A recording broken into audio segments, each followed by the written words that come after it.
Hello, everybody. Welcome to Outside the Box, the podcast devoted to supporting Central PA small business. I just spilled tea right on my mouse as I was coming on here, but that's all right. You can see to my left, we got Matt Wilson and Mike Zarin of Rolling Acre CBD and CBG. I thought I was going to mess that up. I didn't. With us today, but before that, I'm your host, Derek Bixler, realtor and digital marketing geek right here in Central PA. I grew up on the hill in Harrisburg, went to Mechanicsburg High School, go Wildcats, and went up to Penn College of Technology in Williamsport before coming back here, having a few sales jobs before I started selling real estate 15 glorious years ago. It's crazy right now, though. If you need to buy or sell a house, especially if you need to sell a house, reach out to me, text me, email me, throw a rock through my window, send a carrier pigeon, whatever you need to do. We really need inventory. Great time to sell for sure. If you want to subscribe to our email, our weekly email this week, it's late. It might be a bi-weekly email this week. Go to supportcentralpa.com and you can get networking mixer invites, episode announcements, and exclusive special offers, of which we will have one from Rolling Acre, CBG, and CBG. Look, I said it good without even having to read it that time. I got it down, I think. If you're on Clubhouse, follow me. I'm at Agent Derek. We will be having new rooms on there at some point once we figure out what we're doing. A reminder to ask a question in the comments. If you have a question for myself, Mike, or Matt, or if you just know any of us, put them in the comments. If we don't see it right now, we'll come back later and address your questions or comments. And one last reminder, all the replays are available on YouTube, Instagram, LinkedIn, Facebook, and soon on iTunes and on the audio platforms once I take some time to upload all the episodes to those platforms so you can consume the content wherever you like to. And now I will shut up and bring our guests in, Matt Wilson and Mike Zarin of, is it Zarin? I didn't even ask. Could be Zarin, but I'm going to go with Zarin. That's impressive. Most people would mispronounce it every time. That's it. Nice. And he's a hard person to Google. We'll talk about that later, but we'll start with Matt. Matt, tell us a little bit about yourself personally, not the business yet. And we briefed on this a little bit before we got in here, but tell us where you grew up and your childhood and stuff like that. So born and raised in Harrisburg. I went to Susquehanna Township High School, graduated there in 1999. Growing up, was there the whole time. Played a lot of baseball through the years, through high school, even twilight ball in the area after high school was done, and then went to HACC, stuck around here, and then decided to move to Los Angeles for a few years. When I was out there, I was actually in the produce industry, and then decided it wasn't the right fit for me, so I actually came back to Harrisburg at that point. And then I spent the last 10 years in electronics distribution as a business development manager, and then kind of got into this gig now, doing the cannabis thing with CBD and CBG, obviously on the hemp side of things, and that's kind of the brief synopsis on me. You said you played baseball in high school. Is that what you said? Yeah. I played. Because in your bio, I think the first thing said playing basketball as a hobby. So now I'm questioning. Well, I played baseball. I do play basketball now. I play pickup basketball. So the funny story. I mean, I'm married with kids now, and it was either playing baseball or basketball, and obviously me being in my 40s now and 30s when I made the decision, I decided to stick with basketball a couple times a week for the cardio aspect of it. So that's why I picked basketball over baseball. I like baseball better than basketball, but for health purposes, I chose the one where you run more. Yeah. I'm jealous. That used to be the measure of I played basketball in high school, and I quit 2 years ago because my knees are going bad and I can't ski anymore either. So it's killing me. Like if I could still get rim and I could still sprint faster than everybody, that I could still a man. So now I have to find other things, but I'm jealous that you get to play still. They were the Indians back. They don't have a mascot now, do they? So it's actually it's funny. This just happened in the last few months. So it's always been the Indians. I think they were actually the Golden Bears way back in the day, and then they switched to the Indians. And even when we were in high school, Mike and I actually graduated from Susquehanna together. But even when we were there, they were talking about possibly getting rid of the Indians as a mascot, and then they just never did. And then I saw an article, maybe a month or two ago, saying that they were actually done with the Indians, and we're waiting to see what they do now. Finally, we were talking about that last year. We were wondering why it's taking so long. Yeah, that was a big thing in the '90s when we were there. They were just they knew how terrible of a mascot that was. And I actually I still have my old T-shirts. In fact, I was sleeping in my elementary school wrestling shirt that has a little small Native American boy that's like a cartoon character, and I'm wearing it. I'm just like, this is so messed up. So I'm actually really happy they're finally making a move, and we're finally conscious of that. At least enough of us are conscious of it now that they're making that change. But I actually wear that, and I go outside to walk my dog, and I realize I probably shouldn't wear this shirt anymore. Right. Just add a big X on it. Yeah, or something. But I keep it because I've had it since I was 9 years old. So you went to Susquehanna too, and you call him Zare? Zarin. Yeah. All right. Yeah. So you call each other by last names like sports people do. Exactly. Yeah. We've known each other a long time, and actually, our other two business partners also graduated with us from Susquehanna as well. So that's kind of how we've known each other growing up, and since we were kids, and stayed in touch, and have a great friendship all these years later. So it's pretty cool. Did you guys go to Sarah Lindemuth? Is that what that school's? Yeah. Is there only one? Is that the junior high? No, that's kindergarten through second grade. Yeah, first and second grade, and kindergarten. I went to kindergarten there.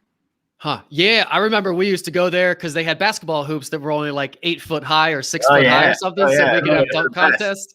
That was the best. It was awesome. Yeah. Hell yeah. So yeah, man, we went to Sarah Lindemuth and then Herbert Hoover, which Herbert Hoover is now Thomas Holtzman, who was a great man in his own right. He was a great superintendent. We graduated with his son Zach, and unfortunately Zach passed away the year after we graduated high school. But then after that, so it was always Sarah Lindemuth, Herbert Hoover, now Thomas Holtzman, then the middle school and high school. Okay. Yeah. And I won't talk about that district. It was tough to sell a house in Susquehanna for a while there. I think it's getting better now maybe, but it was a little bit tough. It's funny you say that. I'm actually in Central Dauphin School District now. Which I just set up, we're getting off tangent, but a quick tangent. I just set up a home search for somebody. Their criteria was 250 to 350 in Central Dauphin School District, detached, 2-car garage, 4-bed. There was one match.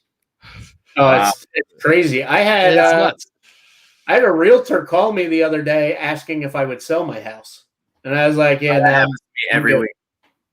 It's hard to buy the next one. That's the catch. Every week for me.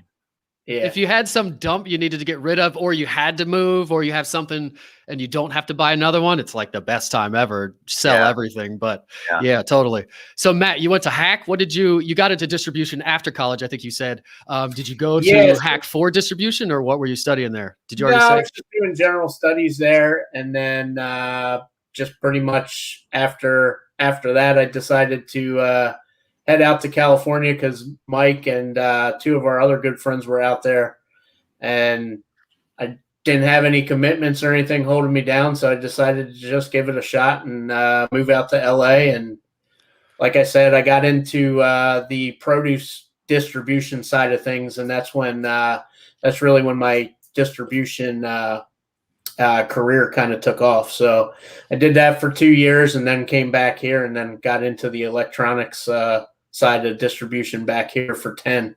So I've been in it for 12, 13 years now. Awesome. And now you get to apply it to a new business as you scale, and that kind of thing gets even harder and harder. Exactly. So let's move over to Mike with the awesome backdrop that we talked about.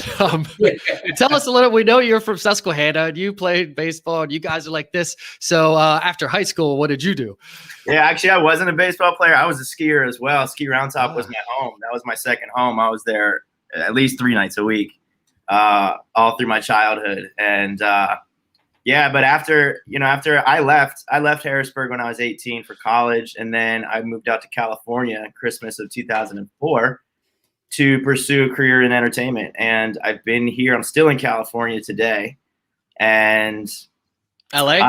I'm what's that? LA or? LA, yep. I'm in Los Angeles. Been in Los Angeles since Christmas of '04. I gave myself a year to see how it went, and I haven't left. So, yeah, I had the very fortunate experience of finding success early out here. I call it the gold rush. Everyone comes out to the entertainment business, and it's still the California gold rush to try to make it. And I was very fortunate in that I found myself a nice career doing music for movie trailers and video games. So I've worked on some pretty good movie trailers. I've got a really good company called Sense It, and we specialize in all things music and sound design for trailers. And, recently the Raya, Disney Raya film, that trailer, one of the trailers for that used a lot of our sound design was in that trailer. Is that the one that comes out this weekend? No, that came out a couple months ago. It's a Disney film. I can't keep track of all these princesses. A new dress shows up. They just changed the color of the dress, changed the setting, and we got a new movie and stuff to sell to the kids. It's great, whatever. But yeah. So I've had a good run of it, but Pennsylvania is always home. That's where my heart is, and my best friends are still in Harrisburg. Matt is my best friend, and our buddies we started Rolling Acre with are we've known each other since we were 9 years old. And, even my friends out here, we transplanted from Pennsylvania, and actually my family plucked ourselves out of PA and moved out to the beach here in California. So, but we all travel in the same circle. And, so I'm like really psyched to be able to work in Pennsylvania now and sort of be bi-coastal. Yeah, I was gonna say you're bi-coastal now. You put that in your bio. You're bi-coastal and everything. Yep. That's cool. So you have a pretty good gig out there. You get to be in the entertainment business. It's kind of like doing voiceovers. Like you get paid pretty good. I'm guessing everything's good. You get to live out there in the great weather, but nobody really knows you when you walk around. You don't have all the fame problems. I'm guessing. I don't know. Do you? Exactly. Yeah. I mean, your name's on the paycheck, and that's all that matters. In fact, I often joke, Hollywood loves to reward itself, and there's award shows for everything, including movie trailers. And I'm from Pennsylvania. I'm kind of a humble dude. I'm like, why are we awarding ourselves for something that's amazing? Shouldn't we be just psyched that we make movie trailers for a living? Why do I need a trophy for it? And so, but Hollywood loves that. I feel like the reward is the name on the check. Like that's plenty, Yeah. So what's your role in making movie trailers? Are you like the dude at the soundboard? Are you more production? I don't even know how it works. So you could school me a little bit. And we won't talk about this the whole episode, but I like this. So I'm a music producer, composer by trade. That's where my heart is.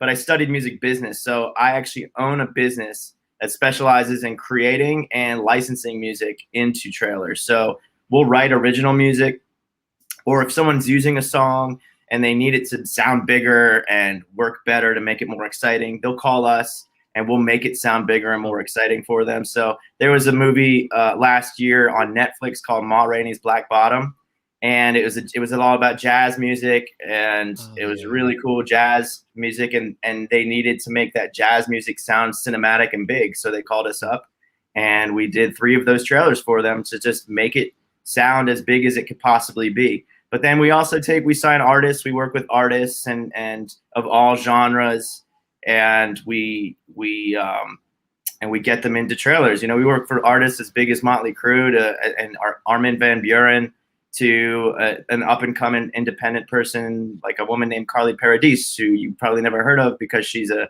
composer in UK. So, but what we do is we try to get them into movie trailers. And hopefully help sell the film studios movies with their music. And that's what we do. I was just talking to somebody else about movie music for some reason. And we were talking about like Superman and Star Wars and all these other ones that had like a full symphony orchestra who went in some room and played it live or something. Does that still happen? Or is it just like Justin Timberlake making the soundtrack for Trolls in a room somewhere? I'm sure they use instruments as well, but it's not like a full. And they did use live orchestra on that, but it's still like cut up into songs more. I know what you're saying. It's also, we can do so much on computers now that you don't need the live orchestra, and the style is more rooted in electronic music and hip hop. So you don't, it doesn't dictate or call for an orchestra. So, for example, I actually recorded a huge orchestra 2 years ago. We did a huge suite of Disney music, and we haven't released it yet because it's so rarely used, and that's such an expensive production that we were waiting for the right moment after the pandemic to drop it correctly, so it gets its time. Because we still do the big orchestra, but it's reserved for sweeping action adventure stuff, like the Raya or not even Avengers these days, because those are using more what we call in the box stuff you can make on your computer. So, but yeah, it's still there. If you pay close attention in the films, it's there. But there's still instruments in there. It's masked with stuff you can make on the computer, sound design based stuff. Yeah. Depends on the movie and the budget too. I'm guessing. Major. Yeah. Avatar probably has a bigger budget than Trolls probably had a pretty big budget. Trolls was a big budget. That was a pretty big production, but that was a rock and pop movie. Trolls World Tours. That was great. That music production was pretty good quality. Yeah, the kids would be bored by Mozart or whatever kind of symphony orchestra, by the Superman soundtrack. They love it. That's just the stuff you don't pay attention to. That if you don't pay attention to, it's probably an orchestra. So you're in California, and obviously CBD and the hemp and the marijuana industry and everything started out there long before here. So was that kind of something that were you into it out there first? Did the idea come from all you people that are out in Cali? And Matt, when you visited, was it a thing that you talked about and then brought back, or was it something different? Absolutely. Yeah. So as I've been out here working in music and entertainment, I've been paying attention to what's happening in medical cannabis and then recreational cannabis, and I voted on it twice. And recreational didn't pass the first time; it passed the second time in 2016. I became a medicinal patient about 14 years ago, and it opened my eyes on what cannabis actually can be from a medicinal standpoint. And I was using it for my anxiety. I would just take a couple quick puffs right before work, nothing to get high, just something to cut that nervousness, because I was a salesperson and I needed to just cut that nervousness and just take a quick puff, have some coffee, and then go about my day. And it helped me tremendously, and I became very successful, not because of that, but it cut that nervous edge off that is necessary when speaking to cold calling people, as you can, I'm sure, relate to with what you do. So, totally. Yeah. And the same could be said for coffee. It's a different feeling and you're getting something different out of it, but people use coffee all the time kind of to get a subtle effect to help them do something. Yeah. As I'm drinking right now. So so I paid attention to it. I watched it from the shady operations. I mean, you used to go into the doctor's office, and I mean, the propaganda to be against marijuana was strong, because you would go into these. It was a thin veil of really, we wanted it to be recreational out here, but they found a loophole to call it medicinal and these doctors were shady. You'd walk into this sketchy building, it would just have a laptop, so if anyone came to raid them, they could just leave, and it was sketch. My first doctor's appointment was like a backroom abortion style, and so I watched it transcend from that to a really legitimate. Now I go to medicinal conferences, and we're associated with this group of women who advocate for children with autism and the treatment and remedy for autism, to get them off of opioids and prescription drugs. And they're working with parents to help them who are watching their children suffer. And so we're involved with them on a very small basis. We have an opportunity to donate to their cause when everyone makes a purchase on our website, because these are the things we're now seeing. And Pennsylvania, in my eyes, is about where California was 30 years ago. Now, there's a bit of a difference in that there's now a national wave of understanding cannabis and cannabinoids and their benefit. But in terms of the cultural relevance, the perspective, the understanding of what it can be, it's really where California was 30 years ago.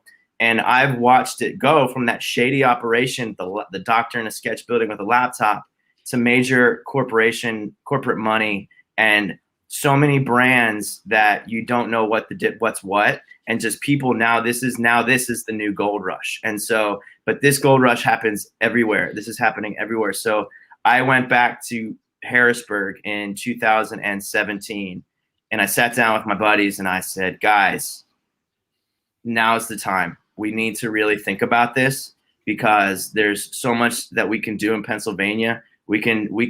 I've learned so much just by being on the outside in California, and just speaking with, networking and meeting, like my neighbor was the CEO of Weed Maps, who's also from Philly. He's from Langhorne. So the CEO of Weed Maps is one of the biggest lobbying groups for recreational marijuana. The CEO is from Langhorne, Pennsylvania. His parents are still there.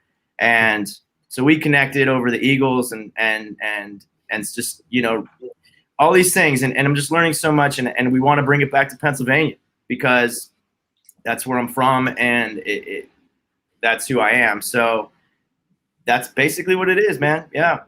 So Mike, you came back and started the conversation, it sounds like. And Matt, I'm assuming you were part of that conversation when Mike came back, or I guess you were already back here by 2017. So you said 4 partners. Is that what you said? Yep. Exactly. All 4 of you were there? And what'd you say to this, Matt?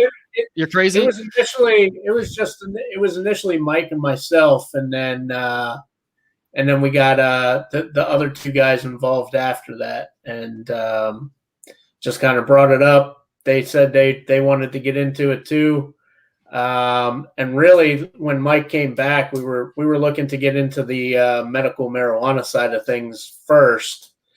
And then we missed the cutoff for the application for that first round of permits by a couple weeks. Yeah. Max, we missed it. We finally dug in. We're like, oh, they cut off applications last month. Yeah, exactly. I ran around with some people that were doing it in Florida first, and then when they were doing it, it was a wild goose chase. Because nobody knew what they were supposed to do or couldn't do. So I was learning it and teaching these people that should have been knowing and telling me what I had to go out and do.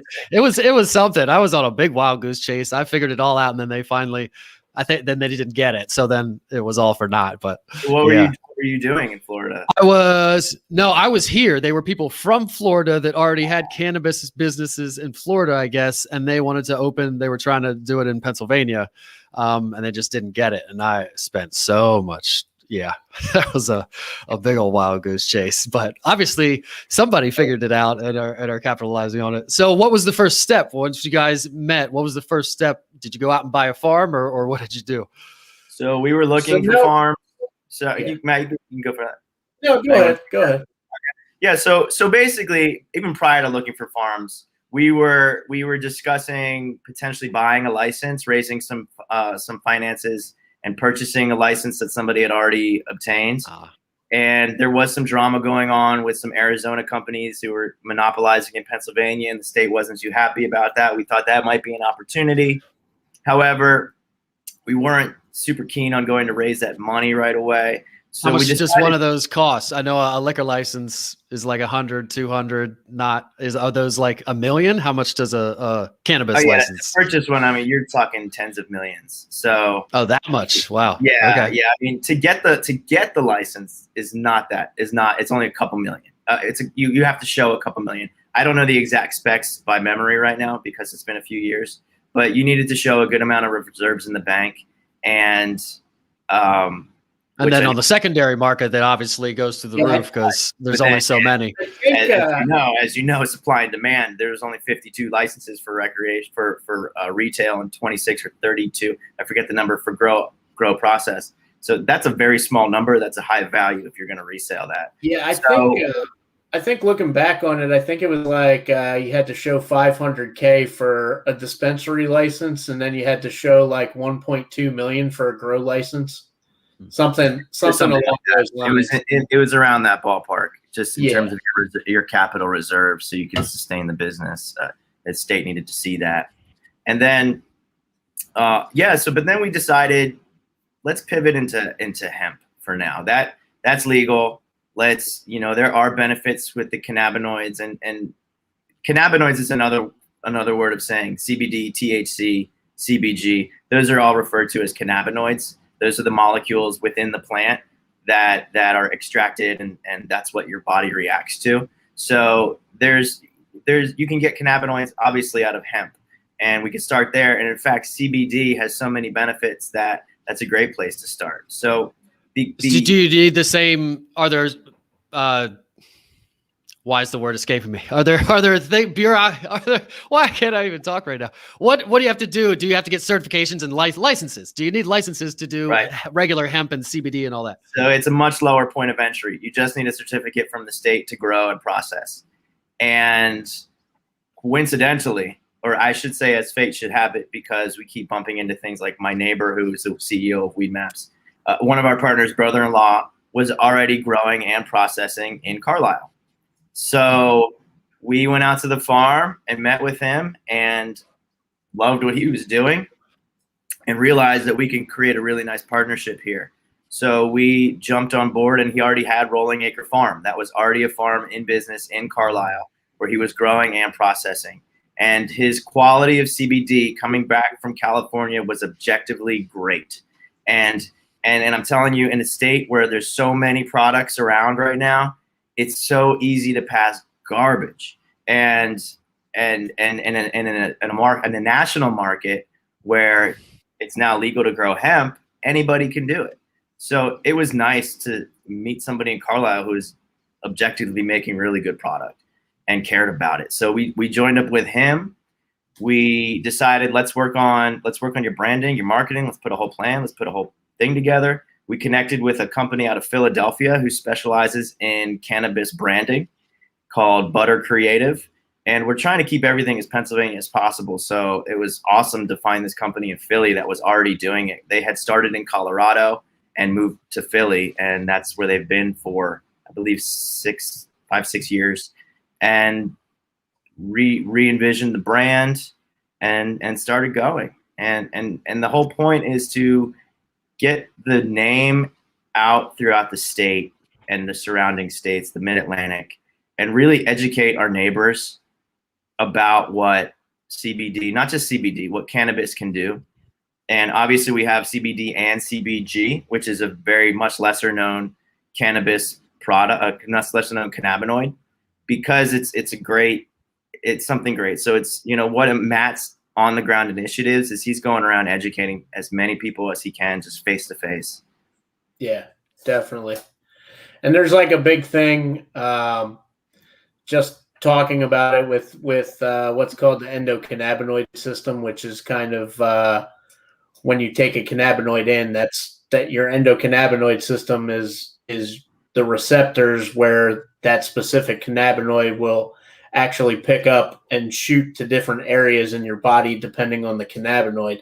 The one thing that we do run into that we have issues with when we're educating is we have to be very careful what we say, because with CBD and CBG and all the cannabinoids, with the FDA not regulating and recognizing it yet, we're not actually allowed to tell anybody that it has health benefits. So what we really have to do is go off of our customers' feedback and testimonials and our own personal opinion of it as we take it ourselves. So we kind of say, hey, this is what I found that it's done for me. Or we say, hey, we just had a customer the other day that used our salve product that had 2 bulging discs that said it worked great. And they just came back and gave us a really positive review on it. And that's really like how we have to go about it. So it's kind of jumping through hoops when we educate people, because we can't boldly state that it's going to do this for you. It's going to do that. It makes your marketing job really hard, basically. Yeah, Reviews are always the best anyway. So if you can get other people and case studies and things, that's probably better anyway, I suppose. Yeah. It's a big marketing challenge to get our product out. In fact, we've been running a series of Facebook ads, and even that is a ton of flaming hoops, because we can't. Do they just get denied, or what do you have in there?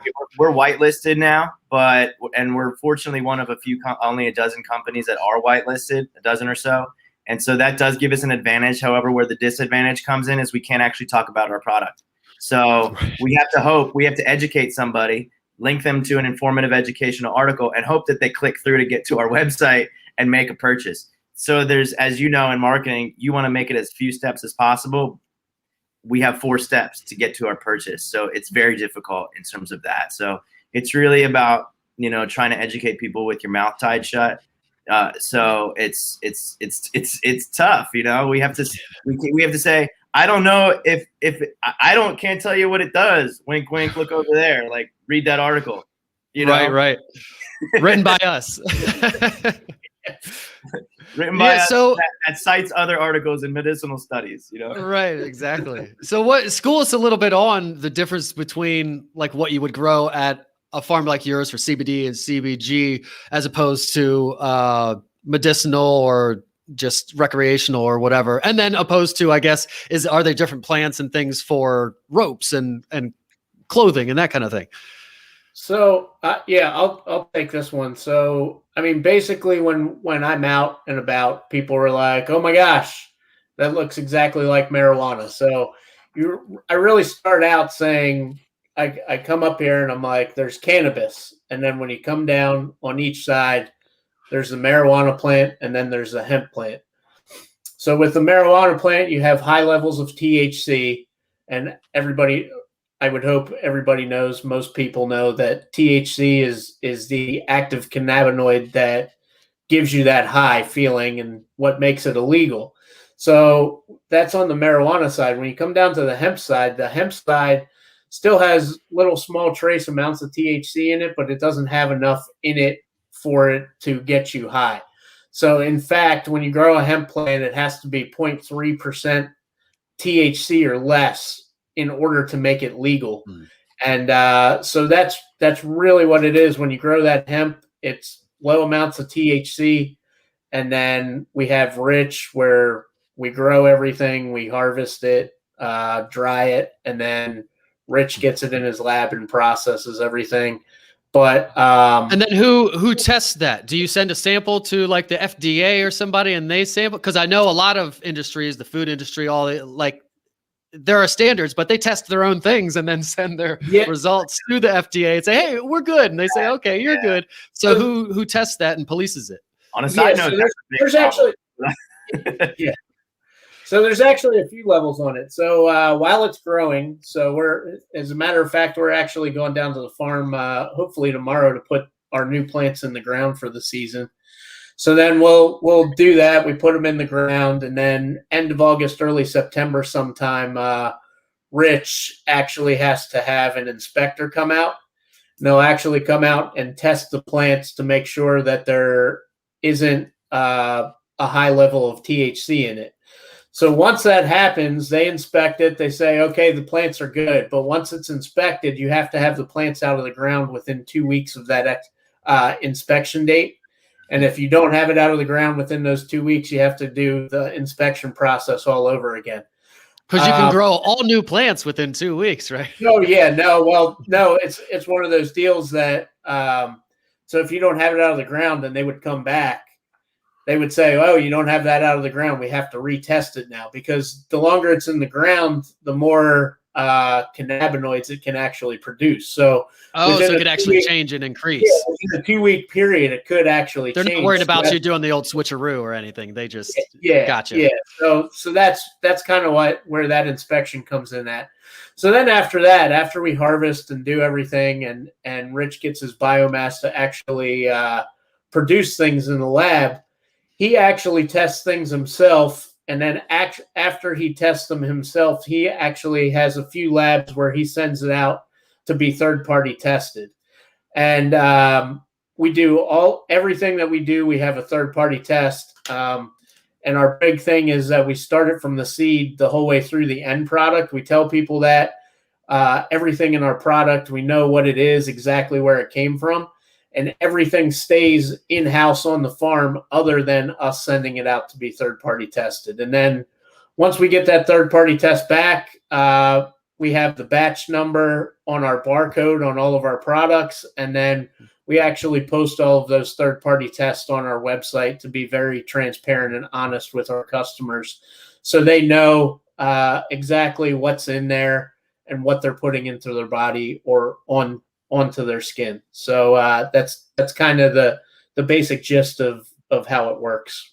And this is an incredibly important part of what we do and what we try to tell our friends in Pennsylvania is because in California, which is a terribly regulated situation, there's a lot of product out there that you don't know what's in it. You don't know what it's going through. You don't know where they sourced it. You don't know how they processed it. Because it's just the Wild West.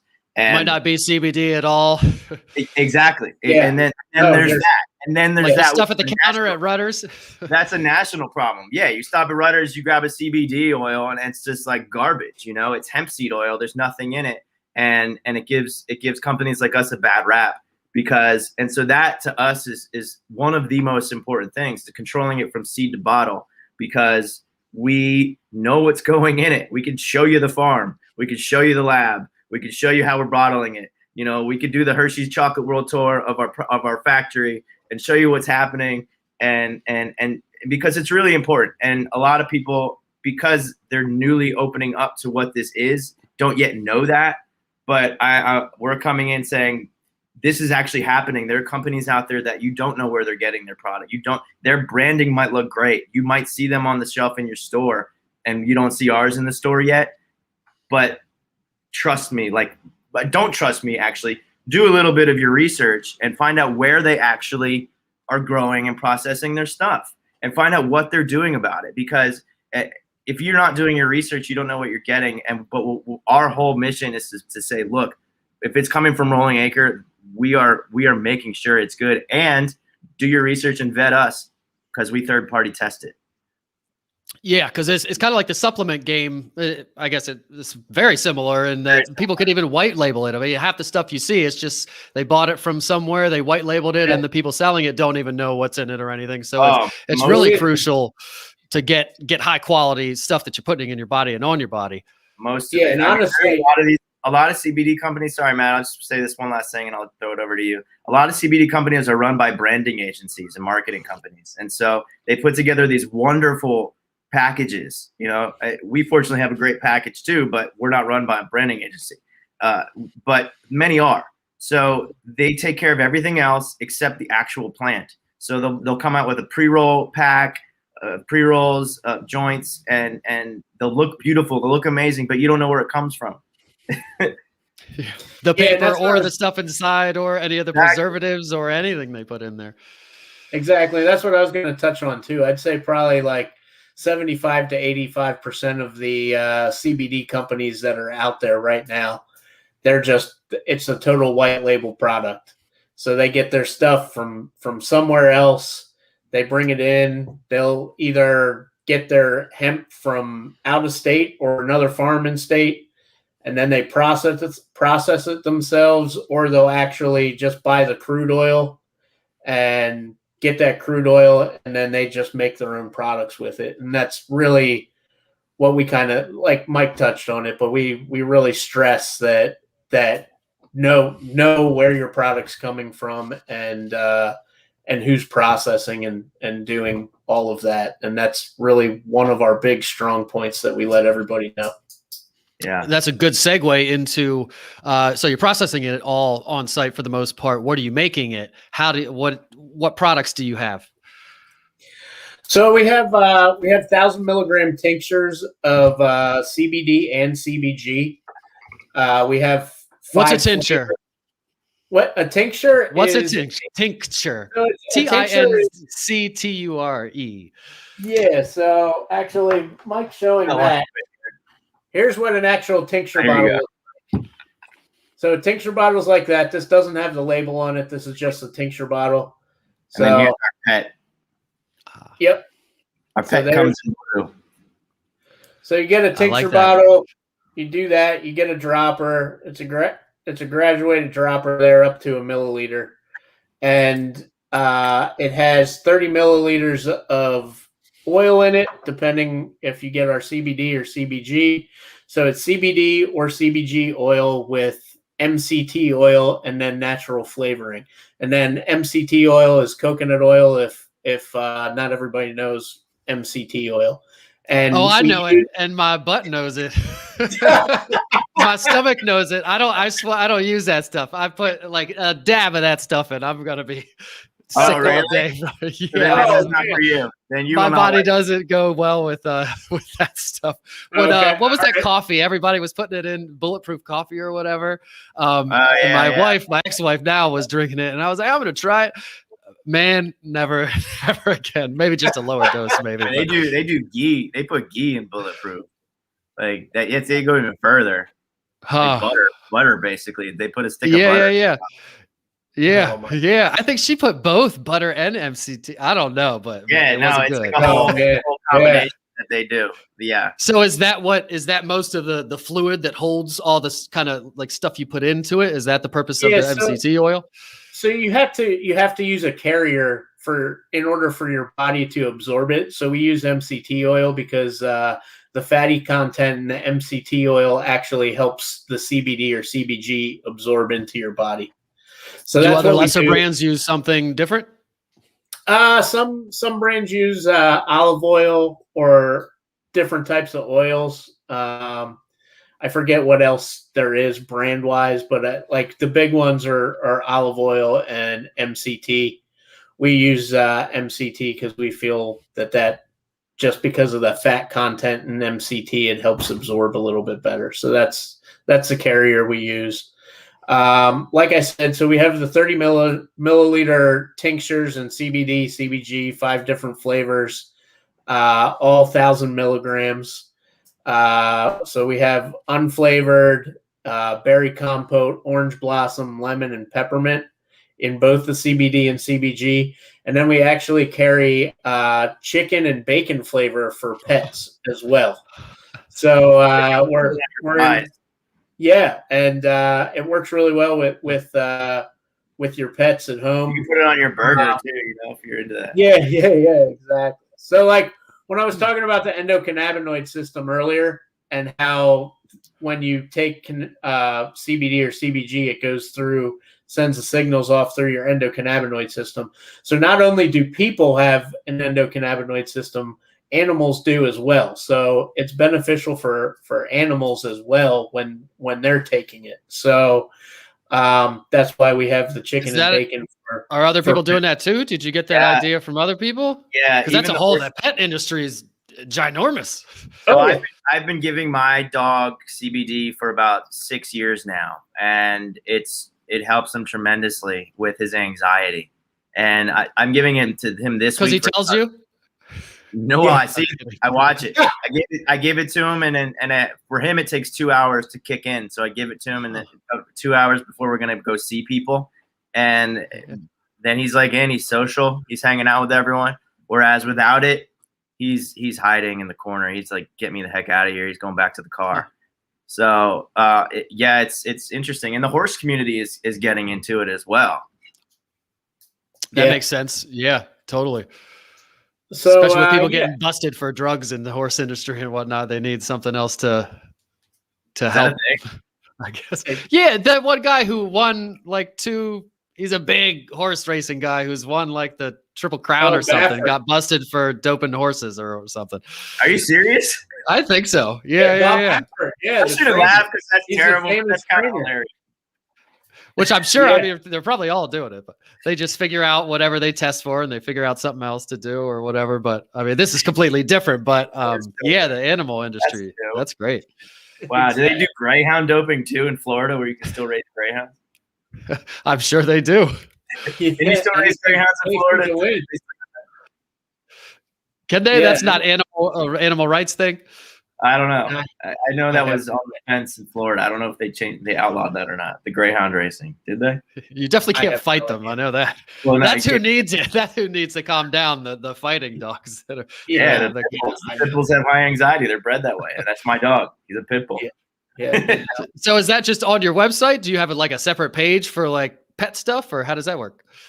Yeah. So we have if you go on the website and you click the shop now with the tinctures, you see all the different flavors, and then you also see the flavors specifically for pets. And we, like Mike said, kind of touched on it earlier. We have a whole blog section that kind of educates people on different aspects of cannabinoids in general. And I believe there's a pet section on there as well with that. And so we do that. And then so I touched on our tinctures. The other product that we do have, we've been selling retail, and when we set up places, is we have a topical salve or a balm, if you will, where lotion. Yeah. Yep. It's more like a cream for us dudes that you just need a dummy-proof name for. It's a massage cream. If you've got it looks like this. Okay. So it's a salve. So this is 1,000 milligram, and then if you take off the lid, you can see it's just. Is it hard like a chapstick, or is it softer like a lotion?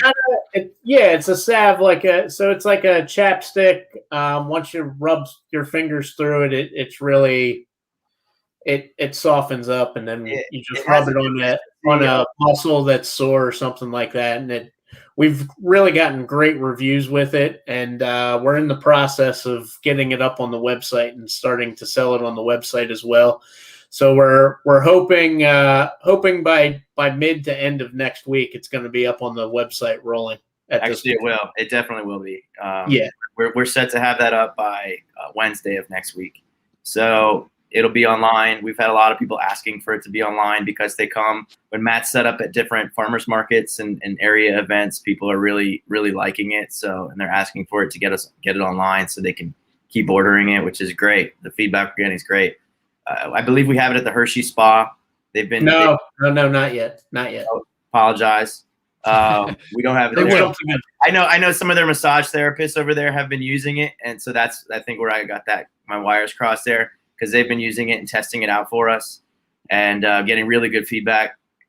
So yeah, it's cool. It's got this consistency. I would call it like a caramel, almost like a butterscotch. Once you put your fingers into it, it feels like you're dipping into butterscotch. Like a pomade kind of consistency. Yeah. I've quit using pomade, but you using something in your hair. Maybe me and Matt don't use it, but so what else so you got tinctures, the salve, I've never heard of that. I've heard of the tinctures. I've never heard that word, the salve or whatever you said. And then what else? Can you cook with this stuff? Do you make butters? Do you do all that kind of stuff like they do with medicinal marijuana? So you can use our CBD or CBG oil, and you can put. Or is that with the tincture? You could just use the tincture, that oil, to make whatever you would want to make. Yeah. You can put it in drinks. You can put it in food. I know people. I have friends that have actually put it in their coffee in the morning. Said that it's been great using it in their coffee. The other great thing about it is we touched on the salve a little bit with the topical. Our oil, our actual tincture oil too, we suggest you ingest it because it's more of a full body thing if you ingest it. But if you do have like a problem area with a muscle or something like that, you can actually use our oil from the tinctures as a topical as well if you wanted to do that too. Just kind of throwing it in there. But yeah, you can pretty much put it in any type of drink or food, and it works the same way when you ingest it that way as well. And then what about flowers? Do people smoke just for CBD? How does that work? Yeah, so we or vape or any of that kind of stuff? Yeah, so we have CBG flower from last year. We kind of were late getting into the flower side of it. So we give sample flower out and sell it a little bit here and there, like at markets and things, but we're not putting that up on the website or anything like that right now. And I would think it wouldn't be that popular, really, because people that just want CBD for kind of a medicinal effect, you don't want to smoke something then. And anybody who likes to smoke it and wants to smoke it is probably looking for the THC part of it. So how does that stuff sell? You'd be surprised. You'd be surprised. So yeah, you'd be really surprised. There's a trend here in California where people are smoking CBD pre-rolls because they don't want to get that high and they do want to get relaxed, but they like smoking cannabis. And so we actually are growing. The plants are putting in the ground this year. we are growing as smokables. You know, there's a little bit different care that goes into it. And in the past, we've grown just to process into the oil. And so, like Matt said, we weren't too concerned about the flower part. And when we made the decision to try the flower part, we were a little too late in the season. And so we didn't quite do that. So now we give it away. I have my demo jar behind me. So, you know, it's really just I can show people what it is. But I actually do smoke that myself. But it's not optimal. But this year we are going to dabble and see on a very small level what we can do with it. Yeah, and then when you get to the medicinal where you're allowed to have THC, there are levels of everything. Like if you got something at the medicinal dispensary, it tells you like percentage of CBD and THC, and you could have a tiny bit of each or whatever in between, right? Yeah, you can do a 1-to-1, which is equal parts CBD. That's the ratio. They tend to do it by ratio. So 1-to-1 is very popular, CBD and THC. There's 2-to-1, 3-to-1, and anywhere up to 30-to-1. And in terms of a flower, those are generally 4-to-1, 1-to-1 to 4-to-1 in either direction. 4 parts THC to 1 part CBD and vice versa. Whereas when you're doing medicinal marijuana, you can have more THC content. So oftentimes the CBD strains you're going to get at a medicinal clinic are going to they might have up to 4 or 5% THC in it. So you're going to smoke that or ingest it in whatever way you're going to and get a little bit of that stony buzz. And a lot of people like that, but you do need a medicinal permit, a license in Pennsylvania to get that. So there is more lateral movement there for medicinal. Yeah. You have to have the medicinal license, then you can do all of it, right? You can do CBD or any of it, right? Exactly. So do the strains have names like they do for the other stuff? Yeah, they do. Yep. We do. This strain here is called CBG White. And that's the main strain that we grow. And are these strains, is it like corn where you have to buy seeds from somewhere and they kind of own it for the rest of time? Or is this something that you cultivate and create? No, we get seeds from the outside. We cultivate. And I think Rich has grown CBD and CBG. The CBD strains that he's used were Special Sauce was one, and Sour Space Candy was another one that he grew. And then obviously what Mike just showed you was CBG White, which was probably 75% of what we grew last year. Those plants turned out so well. Like Mike said, we're doing that again this year. And we're doing it on a smaller scale this year. Just to possibly see about the flower side of things, because we had such a great yield last year that we have so much biomass from our harvest last year that we don't need to grow as much this year, which is pretty good. That's a good thing because it is very labor intensive. Good to be ahead of the game for sure. Yeah. And then you can expand too and do other things. Absolutely. Are there any other products or things you want to mention before we go to our funny question that has nothing to do with any of this stuff? I think that's Anything we missed? Yeah. No other products? That's all we have today. We launched with the tincture. We're introducing the salve, and we're gonna see. We're like I said, we might have a smokable. We're gonna see. That's to be determined. And that's really it. And onward and upward. We'll see where we'll go. We'll see where the market demands. Now that the world is opening back up and we can actually get in-person feedback. We launched this in the midst of just prior to the pandemic. We launched at the farm show of 2020. And so we haven't had an opportunity even to speak with our customers. So we'll see what happens now that we can actually have face-to-face. Yeah, we're all happy not to. What did I pass? My 14 days after my second shot was like 5 days ago, and I've been loving life since then. I can go to the gym with no mask, and I feel like a new person. Yeah, even though I still stick it in my pocket. It was crazy. Yeah, exactly. It's nuts. So, all right, so let's go ahead. I'm gonna pull up your information. We're gonna tell your offer and everything after the funny question. If you have something else to add, go for it. Nope. Oh, that's it, man. I think we've talked too much. I've talked way too much. Never. I will mention we are in several retailers in the area as well. So we do wholesale to retail, and then we sell on our website as well. So I did want to mention that too. So anybody that's watching this, if you go out to some of the local retailers in the Harrisburg, Campbell, Mechanicsburg area, you will see our product out there in a few locations, or you can go to our website. And if anybody, business owners out there are looking for products to carry, I know I've featured lots of little gift shops and places around the area on here, and they all carry random little gift things like this. So it'd be great for any of those people to hit you up. Yeah, absolutely. We're really looking to get into as many retailers as possible. So if there is anybody out there that's interested or wants more information, I would be glad to talk to them or stop by their business to speak to them about our product and maybe get in there with them as well. So I'd be happy to do that. Awesome. And we'll put your information up in just a sec. Actually, I'll put it up underneath down there right now, but we're going to do the funny question. So we'll do Matt first. Pick a number between 1 and 81. 14. 14. All right. If animals could talk, why? What's 14? Why is that good? It's my baseball number. Okay. Yeah, that's a good one. If animals could talk, which would be the most boring?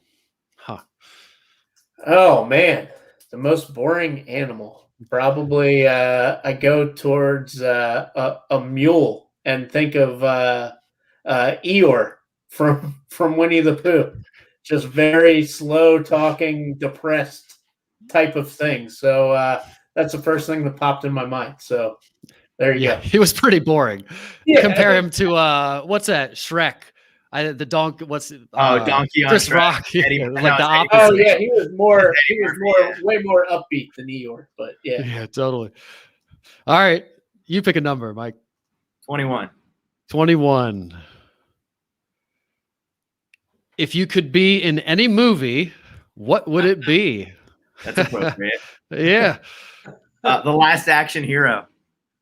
Oh man, that's a good one. That's oldie or oldie, but yeah, that was from the 90s, where that kid had a magic ticket and he could go into any movie. I always thought that was awesome. He went into that action movie with Arnold Schwarzenegger, and he became part of the action movie. I always thought that. I don't think I've ever seen that beginning to end. Man. Like it's on TBS all the time, and I've seen parts of it, but I don't think I've ever watched that. Yeah, I would never have seen it unless I was, because I was a little kid in the 90s, and it's a little kid's movie. They should remake that movie because it was a great concept. Was it a kids movie? It was PG or something? Yeah, that was a kids movie. Actually, you know what my favorite movie right now, my favorite franchise now is, and maybe this is what I want to be in, is Jumanji. So both of the similar concept of going into something. So this is like it's almost like you're asking me if I can go into a movie. Well, I'm going into a movie that gets me into another movie or another game. So it's quite meta. Yeah, super meta. Yeah, totally. That's awesome. I like that. All right. Now you can tell everybody. You're dying to tell everybody where to find you. So go for it now and say it audibly so that people that might be listening later, not seeing it, know where to go. All right. Sounds good. Well, you want to go to rolling-acre.com. That's rolling-acre.com. That's our website. And then just for us doing this show, we do have a code right now that's small biz 20. And with that small biz 20, you'll get $20 towards your first purchase of any of our tinctures. And we encourage anybody that goes onto the website to also sign up for our Rolling Rewards program. We'll stay in touch with you. And then we do run promotions usually around holidays and stuff like that, only for our customer base that signs up for that Rolling Rewards program or the keep in touch through email. And we hope I would suggest signing up for that because we're hoping to do something special for the launch of the salve next week. And the $20 towards the tinctures isn't going to apply to the salves, but I'm sure we will be doing something for the salves as well here in the next week. So Again, Awesome. rolling-acre.com and sign up for Rolling Rewards. Sweet. And I'm going to leave that up. And we have 20 seconds before we have to go out. So I'm going to forego all my announcements. We're going to say goodbye. I'm going to take this off so everybody can see you a little bit. Thank you so much for having us, Derek. Thank you, Derek. We really appreciate it. No problem. See you, everybody. You guys can hang out for a second.